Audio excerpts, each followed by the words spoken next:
you know, the world is going crazy. I mean, people pulling their hair out, well, not you, but the people pulling their hair out, you know, on this Trump stuff, okay? I mean, Trump stuff, and this is not whether you're pro or for Trump. Both sides are just going crazy because they never know from day to day what's going to happen.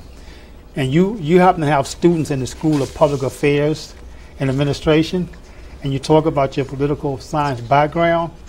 How do you keep the students engaged and interested in your field, in your school, with all this madness going on? It's like, oh, I ain't going out there, you know. Right. Well, you know, political science and public affairs, you know, students entering our areas, our programs tend to ebb and flow based on elections. So during election years, political science tends to get more students, public affairs tends to get a little bump. But people that are really interested in public service, you know, what we see on TV, we see lots of politics, but there are people behind the scenes. So public administration, public affairs and administration, we're the people that are doing the work. We're not the ones that you see on TV. We're the people that are literally doing the work. That's what we train people to do. So what I would say to students that are out there who are interested in working in nonprofits, who are interested in working in government, we're the program for you. Put the rhetoric aside. If you want to be a doer, we can show you how to be a doer. We can show you how to write policy. We can show you how to implement policy. We can show you how to execute policy. That's what we do day to day. That's good, because I think somebody need to teach me how to write policies. Look like the ones I've been writing, they get passed, but nobody enforce them. So I got to find you have to teach me an enforcement mechanism, okay?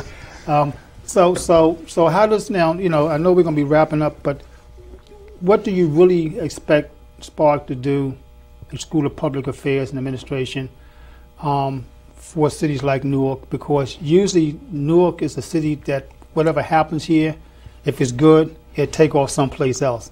And you know, now, boys, we have Newark, we have East Orange, we have the Township of Irvington, and we have the Bloomfields, we have, you know, the Orange. And if you talk about the urban cities, you're talking about Orange, East Orange, Irvington, Newark. And that's the population we're feeding into you. And you're getting a lot of these students with the credits being transferred because we did the articulation agreement. That was my legislation, by the way, years ago, to make sure that Essex County Community College students, when they transferred here, those credits was counted for, because at one time, the four-year institution didn't want to do that. And so I had to compel that by way of law, but it's working for us. So what do you think you're taking SPAA now? And I guess, because for the sake of time, you know, how does the research that you'll be doing or you are doing really fit into the context of Newark or cities like Newark? Okay. So in the past, and I'm going to say in the past because I don't do a whole lot of research now since my job as dean takes up all of my time essentially. But a lot of my work is focused on things like infant mortality, obesity. I've done some work on police killings, the Children's Health Insurance Program. Those things, what I learned about all of those programs, particularly the public welfare and the public health issues, is all of those things don't occur in vacuums. Mm-hmm. If I say to myself, I was in Memphis. Memphis was the fattest city in the U.S. when I was there. Mm-hmm. And as a policymaker, the question is, how do you reduce that? Well, if you just look at it in terms of, well, don't eat so much, that's never the answer. Right. So it's how can we use policy to bring about that change? Well, what I found in my research is people that ride public transportation tend to be thinner. Mm-hmm. But in a city where everyone's driving, they're sitting in their cars for long periods of time, they're eating, those are the ones that tend to be fatter. Okay. There's also things called food deserts, like where are the grocery stores? If there aren't healthy choices around, so from a policy perspective, those are the sorts of things you have to look at. So the city of Newark is very much, has to be looked at the same way. When I told my friends I was moving here, a lot of them says, Newark? Why would you want to move to Newark? And I said, Newark is a canvas. Mm-hmm. So Newark has an image problem, has an identity problem on the outside. Mm-hmm. We have to change that identity. And it's one piece at a time. You have to look at it holistically.